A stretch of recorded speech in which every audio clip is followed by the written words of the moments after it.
Hello YouTube, Kenny here. I'm doing another random question video, mainly because I'm waiting on something to happen with my computer. I'm doing some backing up and it's taking some time. So, figure while I have some little bit of free time before I'm about to go to bed, which I need to do, I'm going to answer about 20 random questions just to have fun with it because I really enjoy doing these videos. I don't know why. I think maybe it helps my subscribers get a little bit more insight into me, um, in a kind of a weird way, but so be it.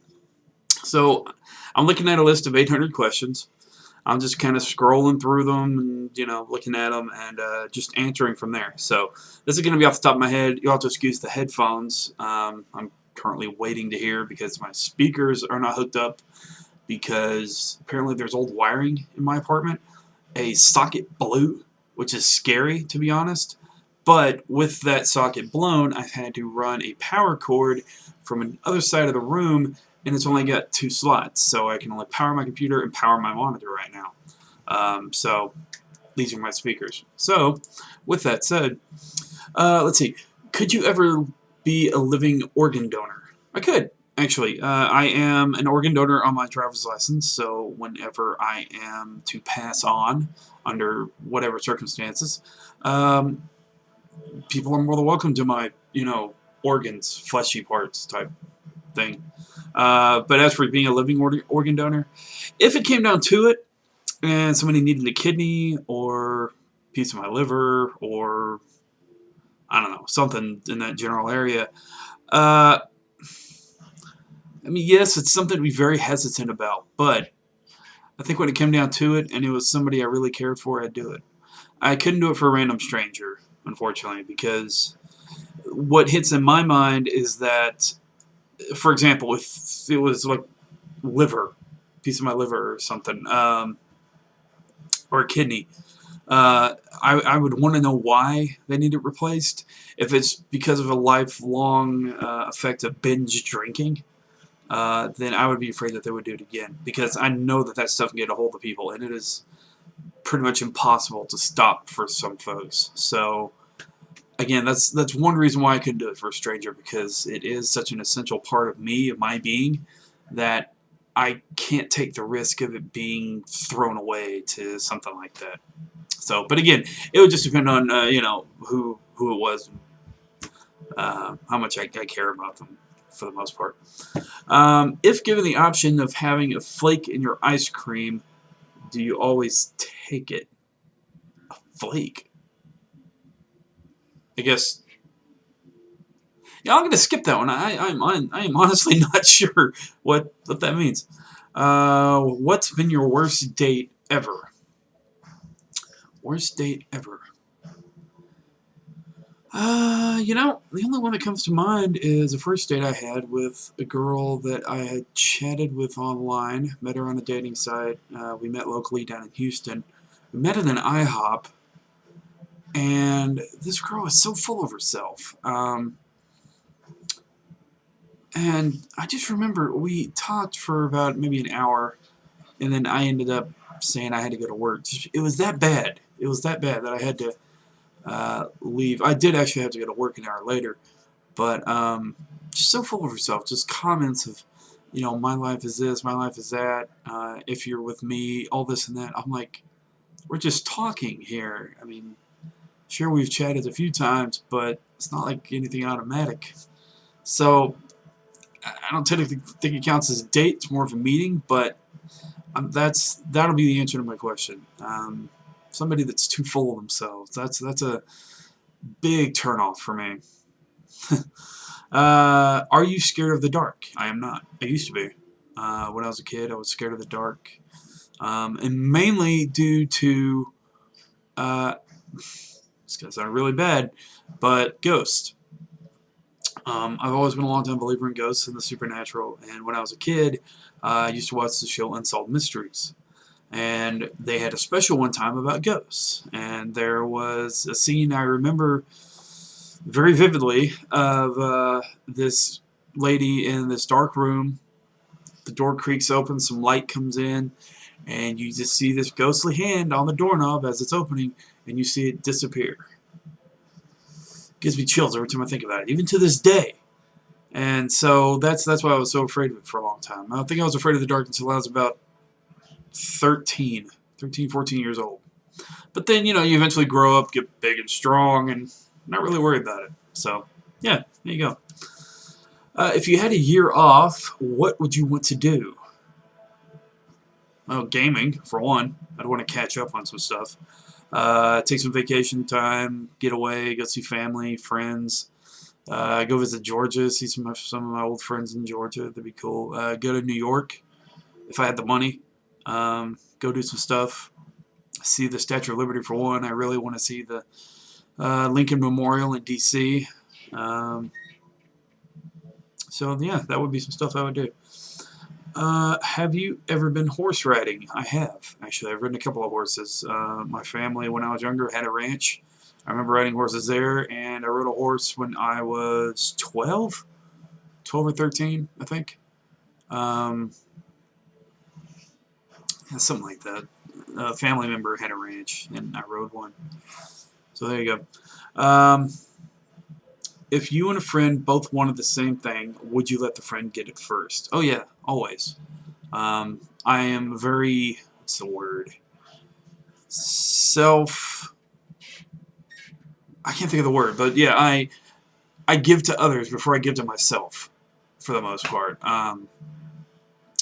Unless I know for sure that them getting it is gonna be a bad thing, like it's gonna cause them a bad time.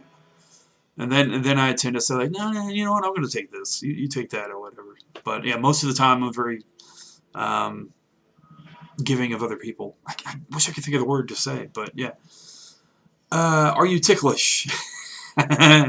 Much to my dismay, yes. And Amber uses that against me a lot. We'll be sitting around watching a show or something, and we'll get into like these, you know, friendly relationship arguments and like playful stuff, and she'll tickle my elbow or my arm or something. And it's one of the downsides to being a hairy guy is that you have very ticklish spots. So that's pretty bad. Are you tired of answering questions yet? Not really. Are you allergic to anything? Not that I'm aware of. The only thing I know is that after I eat some cashews, like if I ate like a whole package, like this skinny package of cashews, the next day my tongue's a little swollen. But that's about it. I've never had a bad allergic reaction to anything. And if it has, then it's been covered up to my knowledge because I don't know of anything. How many SMS and text messages do you receive on average a day? Usually about 7 or 8, mainly from Amber, maybe from some employees or family members. I can tell you that the longest conversation I've ever had recorded in my phone was when Amber and I first met. We first started talking. Within a week or two, over 2,500 texts between us. Was insane. And that just shows you how much I love this girl. I love her. So, have you ever been wheelbarrow racing? I've never been wheelbarrow racing. I've gone down a hill in a shopping cart, but I've never been wheelbarrow racing. If you saw someone drop a $10 bill, would you claim it for your own or try to return it to them? If they were still within sight and I could catch them, I'd give it to them. But if it's one I just found on the ground, I'd keep it. I mean, especially if nobody else is claiming it. Now, if somebody came up to me and said, oh, hey, that's mine, then I give it to them. Even if it's not, I'd rather not take that chance, you know. I wouldn't want to be a dick, to be honest. What's your favorite ocean? Indian Ocean. Even though it's probably one of the dirtiest oceans.